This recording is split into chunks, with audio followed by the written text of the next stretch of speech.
to the RunRX Podcast, where we talk about all things running. As many runners know, it's 90% mental.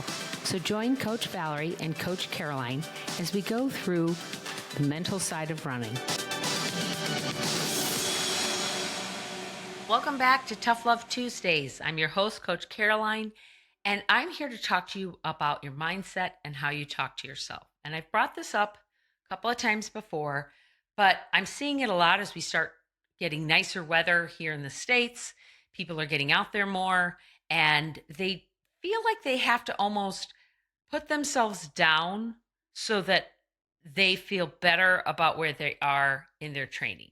Like a great example we have is sometimes you'll go out and you'll say, I'm a slow runner, but man, I got it done. Or I was doing my drills or my motivation and a pack of runners came by and they're real runners.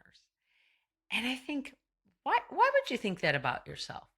Would you say that to your son or daughter if they were working on their drills for their soccer game and they were working on trying to do their footwork and they were to come to you and said, I don't want to do the drills anymore, Mom, because I'm not a real soccer player?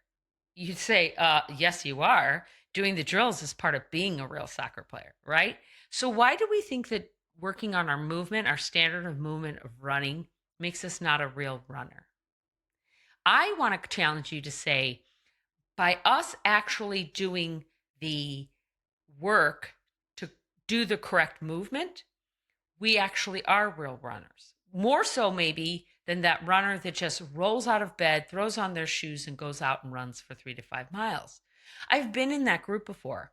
And I was that person that everybody thought was crazy because they ran 6 to 7 days a week. And usually it was about 6 days a week. They wanted to run every day. And I wouldn't. 3 days a week, I got up at the same time and went and did strength training. Okay.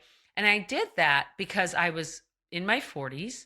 And I knew that as you run more, your body will begin to kind of, I'm going to say this wrong for any biologists or kinesiologists out there, but I'm going to put it very, to say it cannibalizes on the muscle tissue. If I'm an endurance runner, it's going to, and I don't have food coming in, right?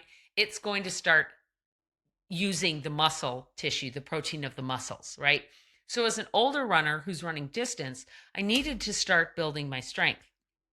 Well, by running 3 to 4 times a week and strength training 3 times a week, and it was 3 and 3. So it was really 3 runs. Sometimes I'd do some track workouts at night, but really it was 3 runs a week with 3 strength trainings. And then I'd have a day of recovery. And that day of recovery was usually sometimes just spent laying around, but a lot of times was spent maybe taking a walk. Maybe I'd go for a swim, some sort of active recovery, but sometimes it was literally just spent sitting there. But I would do 6 workouts a week. And I had a lot of people kind of poo-poo me. Like, well, how come you don't run more? How come you don't run 6 days a week? Or I had a lot of mental anguish too. Am I a real runner because I'm only running 3 times a week and maybe I'm only running a total of 15 miles where my other friends are running 25 miles. But I very quickly realized that they were the ones getting injured. They were the ones having stress fractures. They were the ones with hip pain. They were the ones that had to walk some of our longer runs. And I wasn't. I wasn't in pain. I wasn't getting injured. I was able to go much longer in our training. And I realized it's because of the strength training. And that's how I've always felt. So meeting Coach Valerie and understanding the idea of skills, strength, and self-care really was very important to me because I already knew that that's what made me a injury-free runner. Now, what about you though? Are you doing something that when you're sitting there and you say, well, they're a real runner, or I'm a slow runner, or I'm a back of the pack runner, how is that really making you feel? Is that making you feel good? Are you thinking to yourself, yes, I'm a slow runner. I ground, I ground out that workout. That was tough. I got it done. Is that making you feel accomplished, or is it actually making you feel maybe a little bit like, oh, that doesn't make me feel good?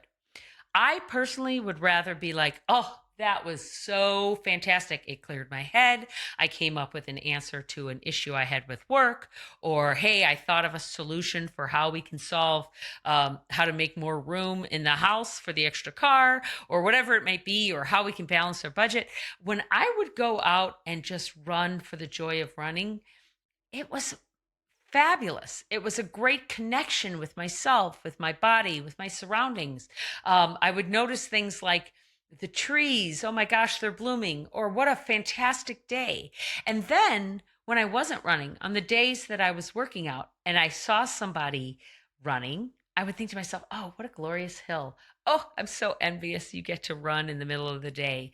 Or what a fantastic idea. I'm going to run tonight because it's a beautiful, cool spring night. Okay.